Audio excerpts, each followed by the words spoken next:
Hello everyone, this is part 2 of homework number 8, formulas and problem solving. And last time we saw how to solve literal equations, so solving literally for a variable in terms of the other variables. And we could show it either algebraically or think of the mental process of undoing. It's your choice.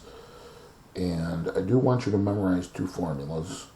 So the area of a rectangle, length times width. So if you have a rectangle,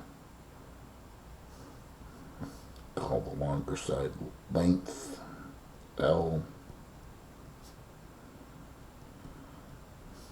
and the shorter side width, W. And it doesn't have to be longer and shorter, but that's typically what we do. Then the area inside of that rectangle is the product of length and width. Then we have the area of a circle. So if we have a circle with some radius, draw the circle. And then the area inside the circle, R is for radius.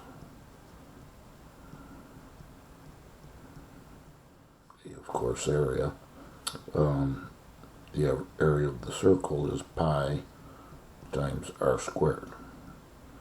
And we're going to take, for us, what we're going to do is we're going to use pi to be equal to 3.14. Formally, it's 3.14159265 I think it goes on, and it goes on and on forever. So you could use your calculator for pi, or 22/7 is an approximation people used to use back in the day, but we'll just use 3.14. Okay, so here we have an example of a small office being remodeled, and they're going to need carpet and baseboard. So baseboard is what goes around the outside of on the walls. And we're given the length of the office is 15 feet and the width of the office is 12 feet. So right away we can draw the scenario, if you like. It is a rectangle. And the length L is 15 feet. And the width W is 12 feet. And we want to know two things. How much baseboard, or in other words, the perimeter. So if you start from here and go around the outside, that's what the perimeter is.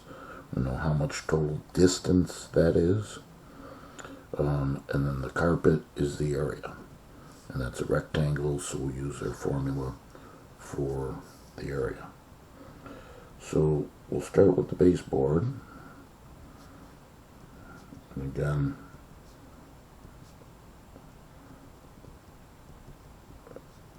that is the perimeter. So I'm going to call it P. And it's just simply adding up the four sides. And note there are four sides. That is, this is the width also of 12 feet. And this is the length also of 15 feet.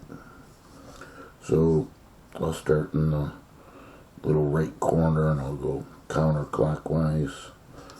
So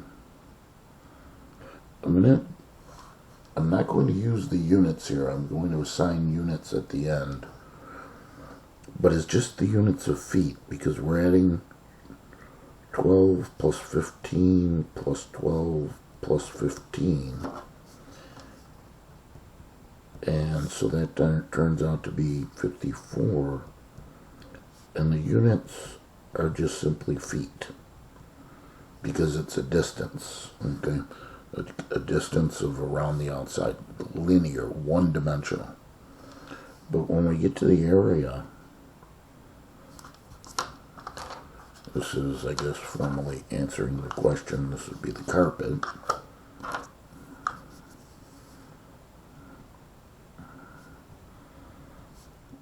Which is represented by the area.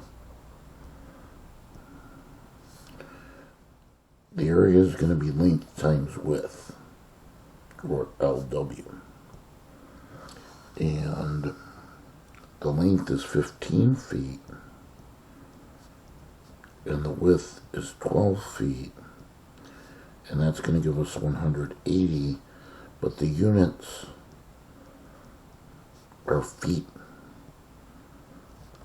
squared, so feet with a superscript of 2 or an exponent of 2. So you could say square feet, you could literally write out 100. You could literally write square feet, or use the feet squared, okay? And the reason why it's squared is because the 15 and the 12 are being multiplied, and the units for each are feet. So when you multiply feet times feet, you get feet, or feet to the second power, or square feet. And we're all familiar with, square footage, so now we know how much carpet to order. Okay, so then in the next problem, we're given a situation where we have a rectangular garden. You're probably saying, oh good, rectangles are easy, you just multiply length times width. But you have to make sure you read the problem carefully and know what's given and know what's being asked. Here, we're given the area. And notice how the units are square feet. So we're given that this area is 1236. And I'm just going to abbreviate that as FT and then the exponent of 2. Square feet or feet squared. So that's the area inside. And the width is 12 feet. And I'll just abbreviate feet as FT. And we want to know, so the width was given to be 12, we want to know what's the length. So the length here is question mark. So we know that the area of a rectangle is length times width, or LW. And now it's really just a problem like we saw in the first part of this lecture, where we know the values for all but one of the variables. So we substitute. The area is 1236. We'll leave out the units and we'll just give them at the end. And then they have L, which is the unknown, times the width of 12. And so if you prefer, instead of L12, let's write 12L. And then we see all that's left is a simple division by 12. So divide the 1236 by 12 as well. And then we get the length, 1236 divided by 12 is 103. So 103 equals L. But we need to give the units. And so I'm going to say L is equal to 103. And then just remember, for our studies, it's either area or distance. Area is two-dimensional. That's why we use the exponent of 2, or we say square feet when we talk about area. And length, width, perimeter, that's all one-dimensional. So the length is in terms of feet. Okay, so then we get on to the pizza oven. They sell an 18-inch pizza pie or two 10-inch pizza pies for the same price, $9.95. And we want to determine which one has more pizza. Now, I don't know about you, but it sounds like to me two 10-inch pizzas is probably going to be more pizza, but let's find out. So let's look at, we'll do them separately, do the 18-inch. So this is one 18-inch pizza. Okay, now we know the formula that we're going to need is for the area of the circle, pi r squared. And one thing we have to know is that when we're talking about this 18-inch pizza, that represents the diameter of the pizza, 18 inches. We want the radius. So the radius is half of the area, so 9 inches. So therefore, in the formula, a equals pi r squared, we have to make sure we use, well, first off, as we said, we're going to use 3.14 for pi, but then we have to make sure we use the radius. So the radius is 9, and that has to be squared. So make sure you can do this calculation on your calculator. It's just 3.14 times. You could think 9 times 9, but there's the little x squared key on your calculator that's right to the left of the 7.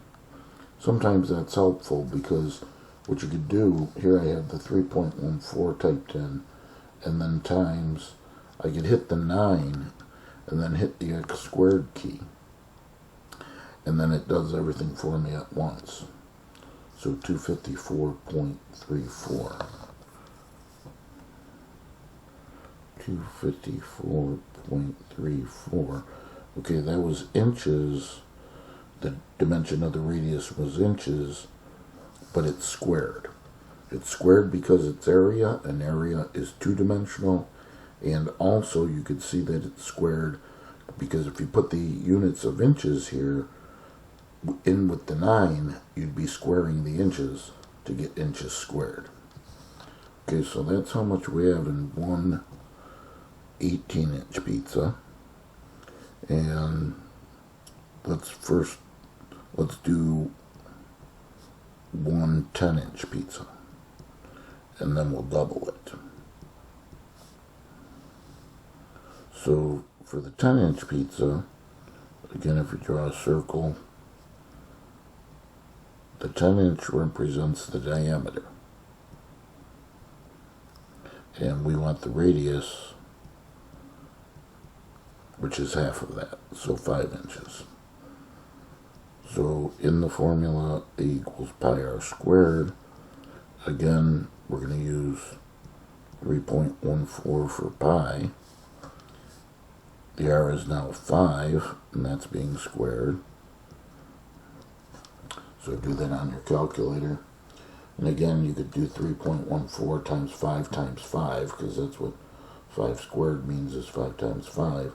Or you can use the little squared key like I showed you moments ago. And that gives you 78.5 inches squared. So therefore, two 10-inch pizzas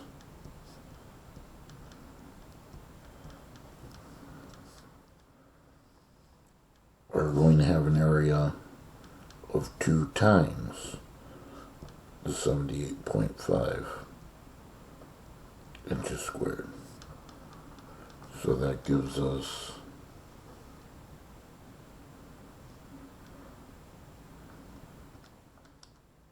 157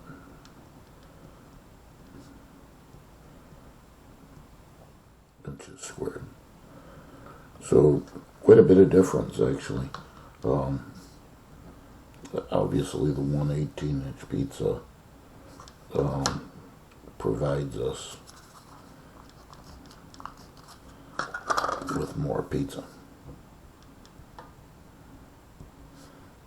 So maybe you like the crust and it's worth it for you to buy the two 10-inch pizzas. And then a final question. Now please take advantage of the questions I'm going over because these are indicative of the types that you see in the homework.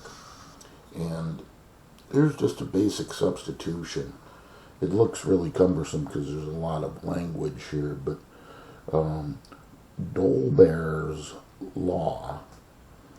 So he actually created a law that relates the rate at which these crickets chirp, these snowy tree crickets, and the air temperature. I know just the other night it was getting cooler and I noticed the crickets around my house were chirping a little bit more. And so as the temperature decreases, I think we expect the amount of chirps to increase, or is that the opposite? Well, in any event, here's our formula. And so this just gives you the formula for the temperature based on the number of chirps, where T is the temperature and N is the number of chirps per minute. And in this example, we're told that N is 94. So this is kind of an interesting formula because I'll rewrite it. It's T is 50 plus N minus 40 over 4.